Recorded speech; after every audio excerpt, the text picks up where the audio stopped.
പറയുമ്പോ സത്യസന്ധമായി പറയണം. ബഹളം കാണിച്ചിട്ടൊന്നും ഉത്തരേന്ത്യയിലെ പാവപ്പെട്ട ആളുകളെ പറഞ്ഞ് ഇവിടെ വന്നിട്ട് ബഹളം കാണിച്ചിട്ടൊന്നും കാര്യമില്ല. ബഹളം കാണിച്ചിട്ടൊന്നും കാര്യമില്ല.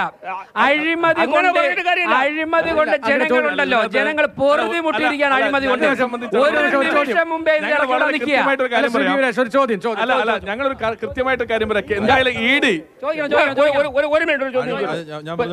അഴിമതിയെ സംബന്ധിച്ച് അവിടെ പറയണേ.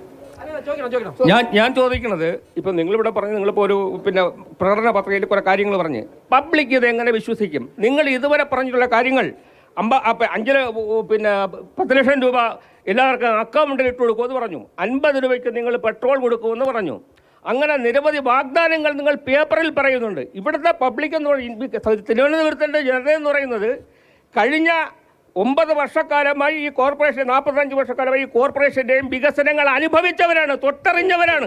ആ വികസനത്തിലൂടെ നടന്നു പോണവരെ നിങ്ങൾക്ക് എങ്ങനെ പറ്റിക്കാൻ കഴിയും? ഒരു പൊതു സ്റ്റേറ്റ്മെന്റ് ആണ്. ചോദ്യം ചോദിച്ച ഉത്തരം പറയണമല്ലോ. അങ്ങേ പോലുള്ള ഇത്തരത്തിലുള്ള ആത്മാർത്ഥമുള്ള സഖാക്കന്മാർ ഉണ്ട് എന്നുള്ളതാണ് ആ പാർട്ടിയുടെ ഇപ്പോഴും നിലനിൽപ്പിന്റെ രഹസ്യം. ഞാൻ അങ്ങയുടെ ആത്മാർത്ഥയെ ബഹുമാനിക്കുന്നു. അപ്പോ ഇനി ഒരു കാര്യം പറയട്ടെ. ജനങ്ങൾ ചോദ്യത്തിന് ഉത്തരം പറയട്ടെ. ജനങ്ങൾ എങ്ങനെ വിശ്വസിക്കും? സാർ, ജനങ്ങൾ പാർട്ടിയുടെ പ്രവർത്തനം കൊണ്ട് ജനങ്ങൾ വിശ്വസിക്കുന്നതുകൊണ്ടാണല്ലോ 3ാമത്തെ തവണയും ഞങ്ങളുടെ അധികാരത്തിൽ കേന്ദ്രത്തിൽ കൊണ്ടുവന്നതിന് നേതൃത്വം കൊടുത്ത നരേന്ദ്രമോദിയാണ് തിരുവനന്തപുരത്ത് നഗരത്തെ മുന്നോട്ട് നയിക്കുമെന്ന് പറയുമ്പോൾ ജനങ്ങൾ വിശ്വസിക്കും. ശരി, ജനങ്ങൾ വിശ്വസിക്കുന്നില്ലെങ്കിൽ നിങ്ങൾക്ക് തരങ്കലാപ്പ് എന്താ? ജനങ്ങൾ വിശ്വസിക്കില്ലേ? തള്ളിക്കളയൂലേ? ജനങ്ങൾ വിശ്വസിക്കുന്നു ഉള്ളത് കൊണ്ടാണ് നിങ്ങൾ കിടന്നുറക്കം.